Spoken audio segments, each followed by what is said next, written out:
started. All right, and hello everyone. It's part of our community calls here at Potentials Realized. My name is Jennifer Britton. I'm the founder and CEO. And for many years, 20 years to be exact, we've been working with leaders, teams, entrepreneurs, and we're also very well known for training group and team coaches. So today is our second of May 2024 community calls. And today I wanted to tackle this somewhat controversial, I think, topic of myths of coaching many. And I have to do a bit of a backstory to sort of say why I chose today's topic. Well, number one, this summer, my second book, From One to Many, Best Practices for Group and Team Coaching, turns 11, which is really exciting, in July.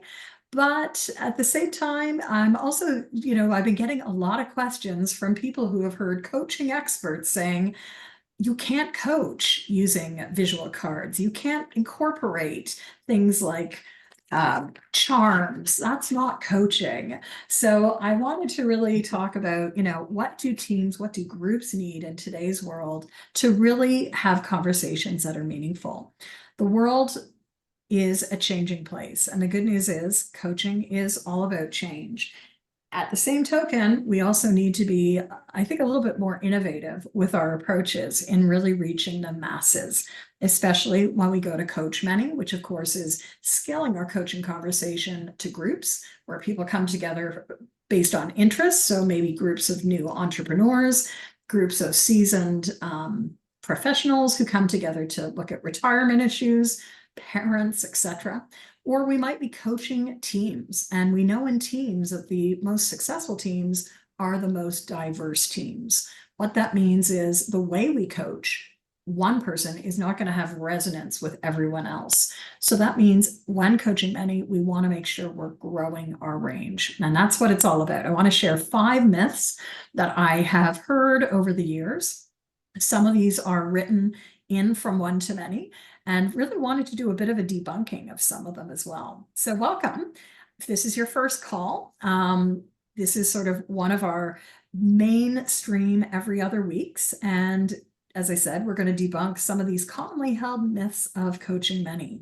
So here's our summer schedule. I hope that you will take note of the dates. We are coming to change and coaching many. Our first call on June 11th. We'll do a mid-year check-in June 25th. Because we don't just train group and team coaches, we also help people build sustainable businesses. Some of my earliest group coaching work in around 2004, 2005 was actually with groups of entrepreneurs. And this led me to publish 2 books related to that already, Coaching Business Builder and Plan, Do, Track. And so some of my own passion is really in how do we help people build sustainable businesses? And when I say that, I mean businesses that can weather the ups and downs. We're in a bit of an economic trough right now, but it will change. It always does change. And so I think if anything, I hope you will join us maybe not only for our June 25th mid-year check-in, but just a shout out that the early bird rate for our June 17th Coaching Business Booster virtual retreat day ends on May 30th. So if you haven't heard about it, Monday, June 17th, I'll be doing the mid-year Coaching Business Booster. It's a 1-day program to work on your business. And you will have almost a 50% discount on your registration if you registered by May 30th.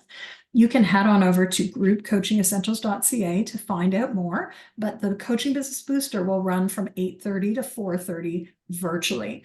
And it is designed to really get you deeply zooming into what you're doing this year. I do these twice a year, June and December. Our December one is usually about setting vision, setting goals for the year. Our mid-year one is about revisiting this. Where are you? Where are you now? Where do you want to go? What needs to change? And where do you need to double down? This June 17th on the Coaching Business Booster, I'm also going to be talking a lot more about leveraging AI for your marketing and visibility. AI continues to expand quite dramatically. So we're going to be looking at how do we harness it to actually start pumping out more things, whether it's graphics, whether it's content, whether it's even some of the more mundane tasks that we need to engage with as businesses. So that's our little PR Thank you. And I hope you will join us for these calls that are also on our YouTube channel as well. So here's again sort of the backstory. When I started as a coach in 2002, I heard a lot of you can't do this, you can't do that, you can't take the coaching conversation to groups. That was the most common one that I heard. Wait, Jennifer, you can't think about bringing coaching to a community. You can't do this with a government. And I was like, what do you mean? I'm a trainer, I'm a facilitator. What you're teaching me here in coach training school is different than being a trainer. It's different than being a facilitator. And so, in those early days, even before I jumped into this profession with both feet, I felt a little isolated. I felt like this person at the head of the maze. There was a lot of things I was hearing I should be doing, I shouldn't be doing.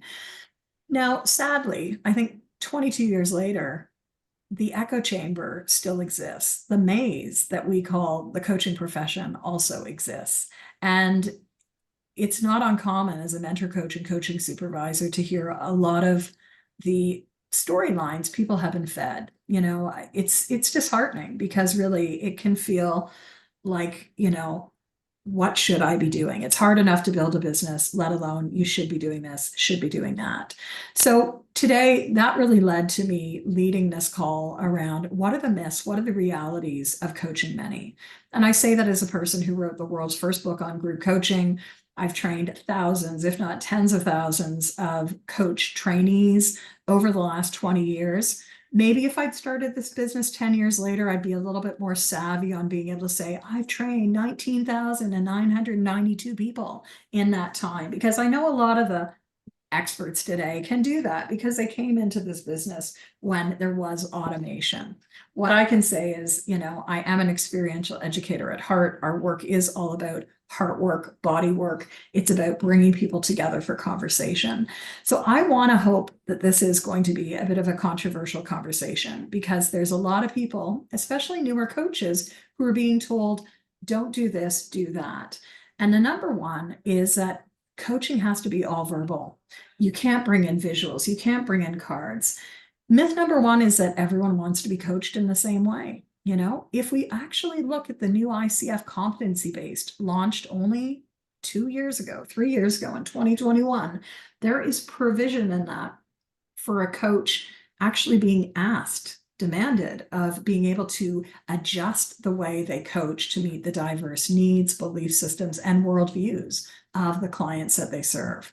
And really, in coaching many, the diversity in the room exponentially expands. Every time we bring someone into the room, it's not just one new layer, it's a whole exponential set of layers.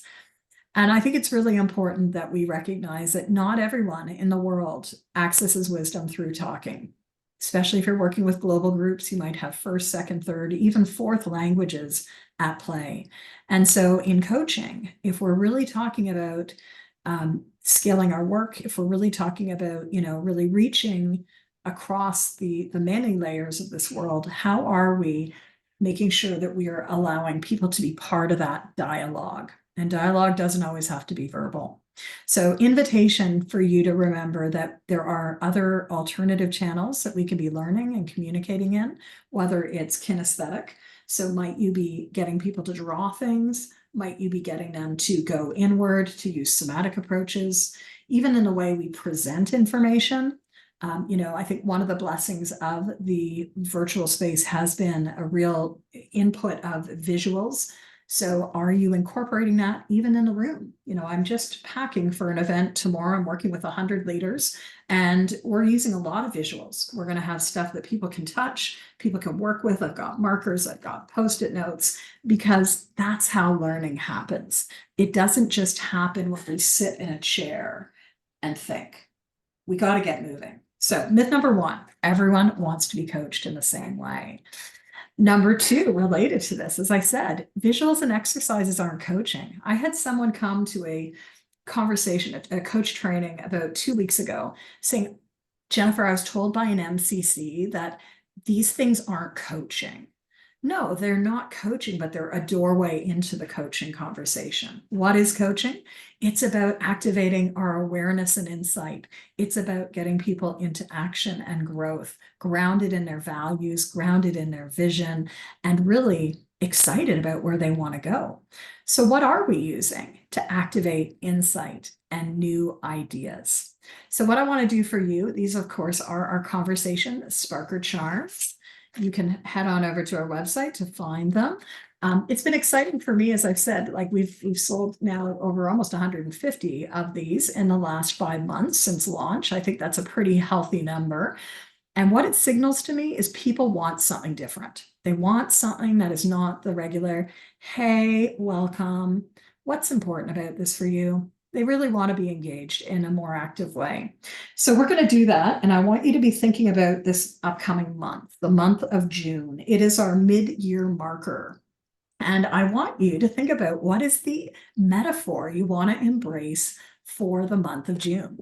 And when I say embrace, this might infuse the pace of work, it might infuse your priorities, it might infuse just your daily inquiry around how you want to show up as a professional. So I'm going to invite you to use annotation using the top of your screen. And if you are knowledgeable of the Coaching Superpowers quiz, you're going to notice as well the different colors of our styles.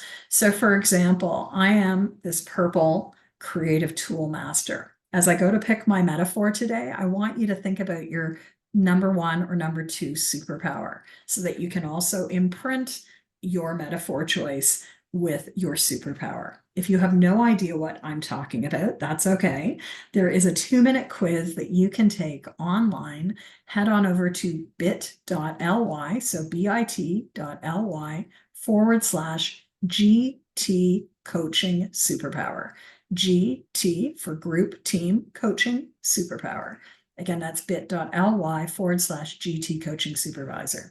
And that's going to help you understand, like, what is your natural come from? What do you lean into as a coach? I am a tool master. I love having all these little things that are going to spark new ideas, new innovation, new ways of seeing the world. So take another minute, now that I will give you a pause point, and pick that icon. What do you want to embrace in the month of June?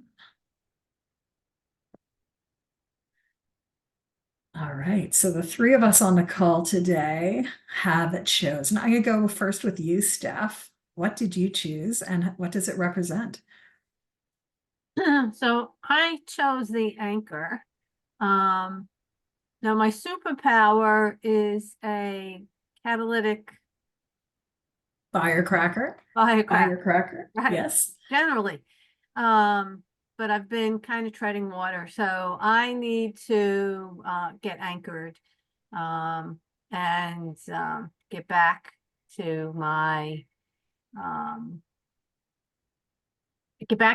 roots and get, to pick up momentum again so that I can be that catalytic firecracker. So I love that. Yeah. And so really like looking at depth so that you can have the height, so that you can have that sparkle. And I, for those that are on TikTok, over at Group Coach, I posted some of the beautiful fireworks from last week, Monday. Here we had Victoria Day. And I wound up watching the fireworks actually in this one spot near my home. It was right overhead. I've never seen anything like it. So I have about a 30-second video that I'm going to now, you're inspiring me, Steph, to incorporate it into a project I'm working on right now. Actually, we're going to have a visual deck around the coaching superpowers. So that's another reason why I want to talk about this, because we don't always have the benefit of sitting down for a 60-minute coaching conversation. And so what are the different doorways we can use to activate these insights we might get through a longer conversation? So for Steph, it's anchoring. Ivana, I guess you're the treble clef, is that right? Talk I a little bit am, about yes. that. So for me, the treble clef is music, which is sound. And so my focus in the month of June is around visibility and making myself more visible. And so allowing the music, allowing the, the notes to be a variety of sounds or sound bites and visibility. So I won't break the, I'll let you share one of those visibility tools in just a few minutes or on this call, because we're partnering on one, but it's being more visible on social media, being more visible where and connecting with people on groups and even in the marketplace, and just talking more about what I'm doing and what's available, what's possible. So to me, it's all about music and bringing music, which is, near and dear to my heart, but just that metaphor to bring more visibility, more sound, more tone, more range. I love that. And again, notice it's that audio channel, but in a different way. Well, I think it's fair to say, and Ivana and I are well into it now, so it's not going to be a project that just has been, but we are launching a podcast together called the Coaching Money Podcast. I would say, I hope by second or third week of June, it will be live. So we'll have more information on it, but really it's an opportunity to explore this landscape of what does it mean to coach many through all these different doorways and all these different lenses. So stay tuned. And I see you're excited, Steph. Maybe that'll become part of your everyday anchor. With sound in mind, I actually went for the bat, right? The bat is all about sonar. And actually I got a new vehicle about 6 months ago, and it's like, it's not a Tesla, it's a Hyundai, but it has sonar ability. And I'm always amazed by what this car can do by itself. But it's got me thinking a lot about, automation, but also how do I continue to activate one of my secondary superpowers, which is the spiral lighthouse, right? My primary is the tool master, but my secondary is a spiral lighthouse. And if you imagine a lighthouse, right, it gives us this opportunity to have the 360 view around us. One of my strengths, naturally, if I go to Clifton Strengths, is strategic thinking. And so I really like to use the midpoint of the year to sort of do this stock taking. This year, I'm going to do the stock taking from that bat's eye view, from the tower of the spiral lighthouse, to get that big picture view on what's happening. And I hope that as you even think about these myths today, you'll think about what's happening in your landscape, because the range and the ecosystems we operate within are quite diverse. So what is really happening for you? Well, thank you for sharing that. And again, you can pick your own. Let us know, maybe if you're watching the video, what you chose. It's just a fun little exercise, and every month you can have a different one. Even every week you could have a different one if you'd like. So that's myth number 2, right? Exercises, visuals aren't coaching. Now, just to sort of continue the thread on this, well, what we just did has activated a little bit of awareness, right? You might use something like this at the start of a coaching conversation. And as you further through the conversation, whether it's 20 minutes, whether it's a 90-minute group coaching conversation, just be noticing how these metaphors get deepened or expanded upon. There might be an inquiry that you leave the call with, and I'll come back to these as we move to the end of our call, because I would assert that our 3 different metaphors really will infuse the way we work, the pace of our work, and our focus for this next month. So that's myth number 2. I shared in our last call a little bit about the 5 engagement strategies, and you've probably heard me talk about the XY axis of coaching for a long time. X axis, of course, being our action, the Y axis being our levels of awareness, right? Coaching is not just about action, it's also about awareness. And in recent months, I've really started talking more about the compass in order to get people thinking about all of these different markers that we have, right? It's not just an XY axis. In fact, and it's further on in the slides, you can also think of it as a 3D model. So I'll be talking a little bit more about that, because I think there's a lot of landscape that we can go into, but I introduced the compass in one of our last calls. And very much, I think it really is about remembering we have all these different points, but there's also this center point of integration and connection. And as we move into mid-year, This is what I want to spotlight in today's call. How are you integrating? How are you pausing to connect what's happened and what's not? Now, priming is just as important as pausing. Once we have people in a coaching process, how are you pausing? But even before you get in the call, how do you prime people for success? And there is a bit of a myth out there about what is taboo and what is allowable, especially in the realm of team coaching. For years with group coaching, one of our best practices has been do a pre-call. Spend 15 minutes to get to know the person. Who are you? What are your goals? And what do you want out of the coaching process? There are some strong taboos in the team coaching space that you would never do a pre-call with a team or a set of team members. And so here's something I want to push back on. In fact, as I went back to look at more than a dozen of my team coaching work between 2017 and 2022, when I prepared for my ACTC application, I had to reach back to 12 teams that I had worked with in that 5-year period. You no longer have to do that for ACTC, but in the initial realm, they wanted us to go back to all those teams, reach out, get letters of support, and ask the team what was most valuable in the work that we did with them.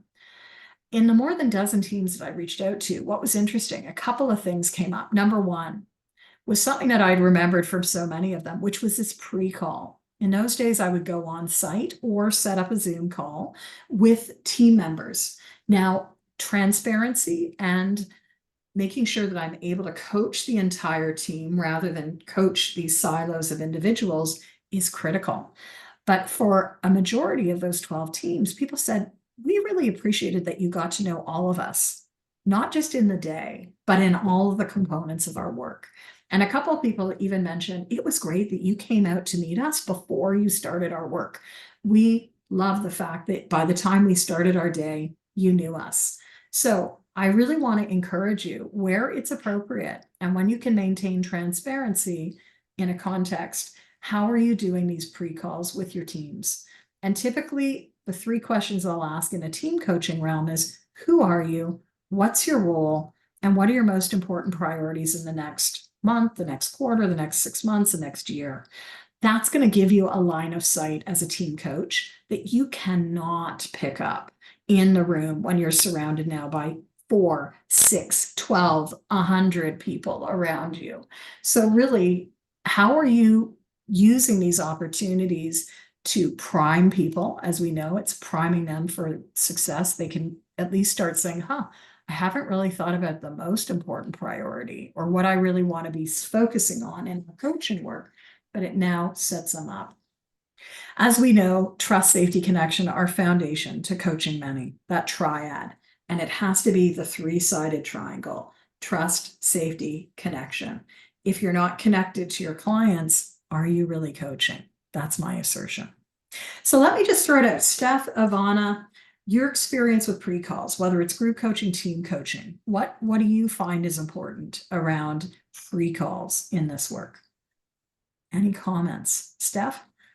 I don't have a lot of hands-on experience, but what I would be hoping for in those pre-calls is for people to be able to be transparent with me, whereas they may not be comfortable in a group setting to express what they really feel because of judgment, right, of the group, right? So I would be hoping to find out, what are they looking to get out of the session? What's important to them? Really, not what they're going to say in front of their peers or their boss if it's a team coaching situation, right? And in a team coaching situation, you really want to understand what the leader is struggling with. And he's not going to divulge his weaknesses in front of his team, right? But you need to know that in order to be able to work with the team to create that synergy that they should have to be able to work together effectively. So, That's my And fault. like, it's interesting, I picked the bat, and maybe because I developed these slides for today's call, right? Like bats, we need to use that sonar to figure out, like, how does this team operate, right? We may not have the luxury of seeing them in the room. And so how do they operate? What is important about their opportunities? Ivana, how about you? What does this make you think of with pre-calls, whether it's group or team? For me, I think it's foundational. I think, in the sense that it really kind of starts to lower the barriers between the coach and the individual. So that way, when you are in the room or are on Zoom, one layer has already been hopefully successfully, started to be unfolded, because really it's, to me, the pre-calls are really allowing the space and the container for them to just express and be validated for where they are. Yes. If they feel like they're validated and they're not getting anywhere, but wherever they are is the starting point of the journey, then it just allows the conversation as a group to want to build on that. It's not like it's a one step in the building of the foundation for the group dynamics. And I just led a group yesterday in Italy, and the interesting dynamic was they all knew one another, but they didn't know me. And so those pre-calls really supported all of us together yesterday to really feel connected, because we'd had those pre-calls with me. So it was a very interesting dynamic. Yeah. And it's back to that connectivity, right? Connection is at the heart of this work. Even 11 years ago, talked about the best practices. That's what really framed out from one to many. And all of these are now they're embedded across the coaching profession. Things like flexibility, being strong on process, but not direction, right? The thing that we want to avoid the trap around is listening for solution rather than listening for what is needed. Where is the team? What is evolving? What are those elements? So as we continue our calls this summer, I'll continue to come back to the published best practices, because I think it's important that we keep embedding and deepening while building on them. This is the heart of it. This is how we built out our Team Coaching Essentials program. And this is the roadmap of the 6 weeks. Some of you have taken it with us. We start with the foundations, right? Doing introductions, looking at how do teams form. In week 2, we look at our core competencies from the ICF. And I go into like the 6 factors of high performing teams. We then move into week 3, which is all about designing team coaching. And one of the most favorite things that people engage with is our design sprints, right? A lot of coaches are walking around with great ideas, but they never go anywhere outside of their head. And so how do we really anchor them with design sprints? Just another little plug for the mid-year coaching business booster, because we'll have a design sprint embedded in that day. And so if you're really looking at getting some traction to work on your business, not just think about your business, but get it in paper, get it in action, definitely check out the coaching business booster on June 14th.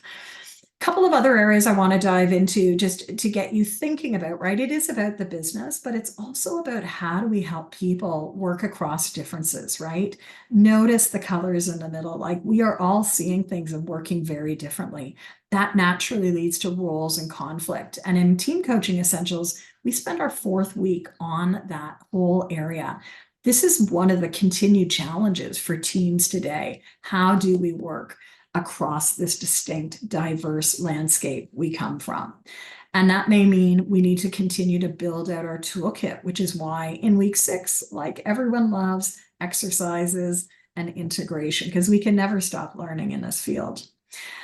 Last month, I presented the NONAD, so I'm not going to go into it, but these are the 9 group coaching principles. And really, we want to keep coming to these from the end. All these myths are anchored here. Like, is it coaching or is it not? If it's being created with our clients, if we're really making sure that people are feeling a sense of connection with each other and the people that you're working with. Are we truly holding the group creative, resourceful, and whole? And are we going underneath the waterline into assumptions, belief systems, etc., etc.? So the NONAD can be used as a great litmus test in terms of like, are these 9 elements showing up in the conversation that I'm having? And it's going to help you determine, am I truly in that coaching stance, or have I shifted to training or facilitation? Because training and facilitation aren't embedded with all 9 of these elements. We talked last time about engagement levers as well. So I think it's a nice way to go to another myth that we hear commonly. People can't go as deep in a group or a team coaching conversation. And I said a little bit earlier, right? We talk about the XY axes. Well, what about this whole notion of also a third D layer, right? Are we going up and down? Are we going deep, forward and back? And are we going horizontally, right? If we change our frame, we can see what expanse is there.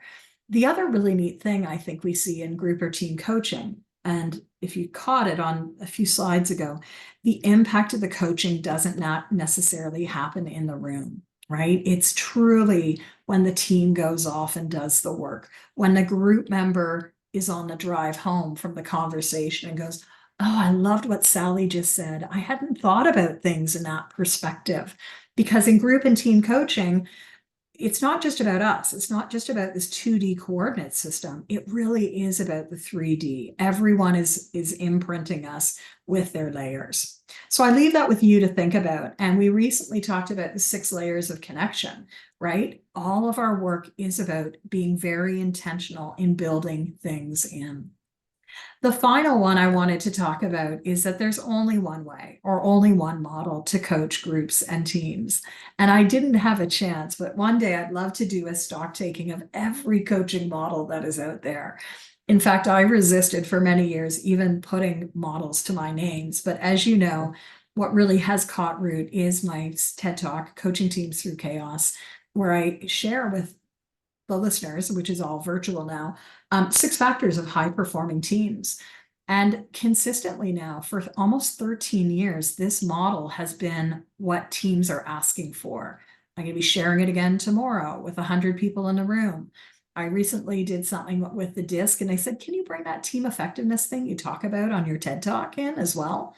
At the end of the day, what was most powerful? It was this, because teams need to understand what are the core elements that we need to thrive. What are the core elements, regardless of what we are doing and who we are as an entity? And the nice thing is the who we are is embedded here as 4th factor of our roles. Who are we? How do we operate? Are we more a builder? Are we a visionary? Are we all about connection, etc.? So I leave that with you. And as I said earlier, if you're interested in knowing more about your style as a coach, scan the QR code. That's going to lead you to the superpower quiz. Ivana and Steph both mentioned theirs. I mentioned the Spiral Lighthouse. We had a little conversation around the tools and the fire. Ecosystem connectors are also, very much prevalent. And one thing I'm going to be updating soon, and I apologize if this is cut off, is our superpower breakdown. So this was the number of people who had taken it, thousands of people who had taken the quiz as of mid-November 2023. And I'm going to be doing it again as we step into June, just to see what is the blend of what superpowers people might have as a primary. Again, stay tuned because we're going to be talking more about this on the podcast. And coming this summer are going to be the superpower cards. So I'm really excited about sharing that with the world of coaches. All right. At the core of our work, it is about our clients, ourselves, and the context in which we operate in. I hope that you enjoyed these 5 myths. And I just wonder which one is going to be important. I'm going to stop my share, but which one do you want to keep in mind as you go forward with your work?